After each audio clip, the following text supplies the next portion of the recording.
On a luxury liner in mid-ocean, a gang of weird pirates suddenly appears, as if out of nowhere. They rob the ship's vaults and passengers, then disappear just as mysteriously as they had come. How? Piracy to the Phantom is like a red cape to a bull. For centuries, since the first Phantom's father was killed by pirates, the Phantom has been the nemesis of pirates everywhere. Now, once more, the Phantom must meet that threat as he rallies to seek out and destroy the mysterious goggle-eyed pirates. Hello and welcome back to this damn-full idealistic crusade, all Phantom fans, and for those who came in late, this video is a review of Book 10 in the Avon Phantom novels, originally published in the 1970s and reprinted in its entirety in terms of the overall 15-book series by Hermes Press. These are really welcome reprints because the original editions are unfortunately very much out of print and very collectible, seeing as they retell adventures of the Phantom from the original newspaper comic strips, expanded upon in novel form by a variety of ghostwriters, with some actually being written by original creator and primary writer Lee Falk. Now, as I've discussed in my previous videos, these either they just retell a single strip or they combine different strip elements into a fleshed out story because you're getting to play with a whole novel. None are particularly very long, so they are very good, straightforward adventures. And if you've never read anything about the Phantom, these are actually a good entry point in at least getting an idea of what the character is about. And each one is a really fun little pulp adventure. But again, they are based around the original newspaper strips, so the actual stories themselves aren't necessarily the most complicated, but that's also part of their charm in that you get the central plot premise set up, and then how does the Phantom unravel either the mystery or untangle the villain's plot, and it leads to a nice action climax. Well, here in the Goggle Ship Pirates, which is book 10, you have the Phantom dealing with probably the thing that he hates most in the world, which is piracy, and it is of course due to the Sing Brotherhood pirates that the Phantom was even created in the first place. So if there are any pirates around, needless to say, the Ghost Who Walks will intervene. The interesting sort of plot hook of the setup of this, instead of it being just a typical pirate story, it's of course about modern day pirates, and it just so happens that the Phantom's love interest, Diana Palmer, finds herself on an ocean liner that is bound back to Bengala, so she'll actually be able to meet up with the Phantom for the first time in a while, and it just so happens to get attacked and robbed by pirates. But they're not straightforward pirates. They actually have a rather ingenious method of sneaking on board ship and committing the robberies dressed in a really ridiculous seeming costume with these big goggle eye pieces in terms of these goggles they wear, which is of course where the title comes from.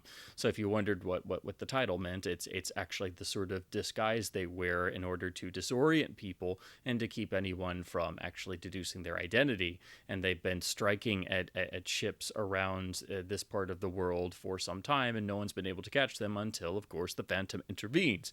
So it's a straightforward adventure story, as most of these are. And again, this is another of the books written by Ron Goulart under a pseudonym. He wrote most, or I should say Ghost wrote most of the books. They're always published under a pseudonym, or they're sort of attributed to Lee Falk because they are stemming from original strips he wrote. But Goulart wrote the most of these, and all of his books do have a sort of a unified style. They're very action driven, and they usually have a nice plot taken from the original strip, but the actual novelization of the story is very straightforward and moves at a really good pace. So you'll read these very quickly, and so that's not necessarily a bad thing. Sometimes it's really good to just have a straightforward adventure story that you can read in one sitting and keeps you invested enough that you're actually going to want to finish. Now, that also means this is one of the stories that is a bit more on the simplistic side, so it might leave you a little bit wanting by the end because the climax is simply a pitched battle between between the Phantom and the pirate group at their sort of secret base. But that's to be expected in a story of this type. The books in the Avon series really do kind of vary in terms of just being a straightforward adventure that's rather focused, or ones that are a bit more expanded upon or have more of a globe-trotting aspect, or were actually blended together from multiple different story arcs, and that makes them feel a bit more, a bit more like a novel instead of a slim volume that is very much a particular story focus.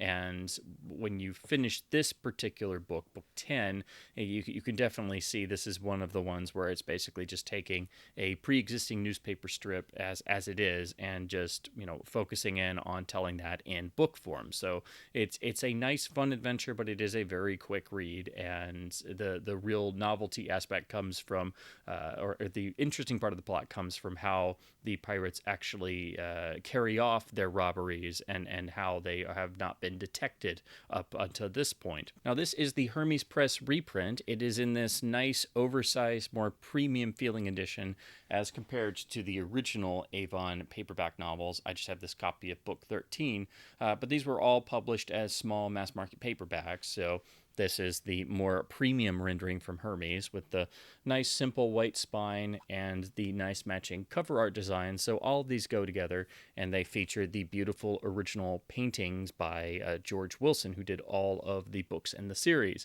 And if this doesn't grab your attention, I don't know what will, because you have the actual costumed goggle-eyed pirates and their neon yellow outfits with their big goggle eyes, helicopters, jewels, an ocean liner on fire, and of course the ghost who walks himself with a machine gun. So I mean, that just, you get your money's worth, let's put it that way.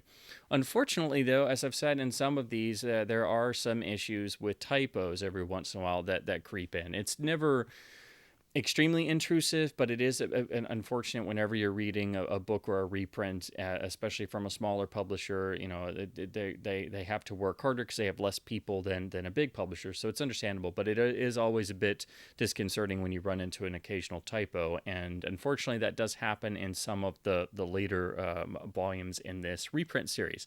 However, with this book, there's a particular problem that you may have already noticed, because of course I've been talking about the goggle-eyed pirates. Well, you look at the reprint, and do we notice an issue here, guys?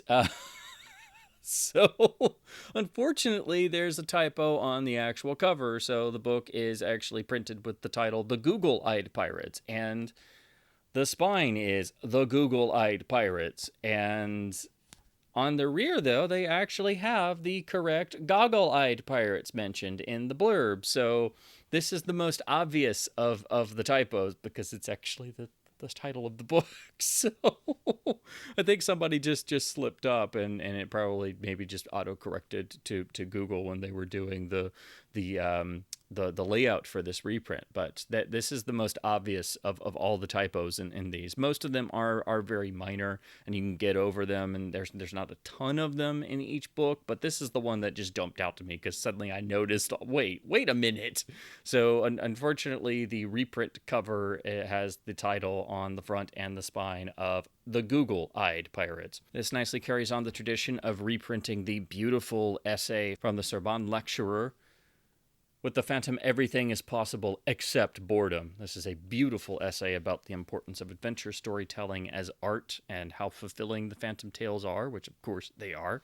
And all of these books include a retelling of the original prologue. So for those who came in late, if you've never read a Phantom story, you can pick up any of the Avon books, and you get the prologue, so you get the backstory, and you learn everything you need to know about the Phantom. So these are really wonderful standalone adventures, and if you pick up any of these and read it, you'll be able to jump right in and understand everything you need to know about this character without having any prior history. So To be honest, the Avon novels, I think, are a perfect entry point for people. If you've never read a Phantom story or a Phantom comic, and especially if you're like me and you prefer reading novels and you like getting more material expanded upon over, say, an original strip story, these are absolutely perfect. So those are my thoughts on the reprint of Book 10 of the Avon Phantom novels, The Goggle Eyed Pirates, written by Ron Goulart, based on the original Lee Falk Phantom newspaper strip story.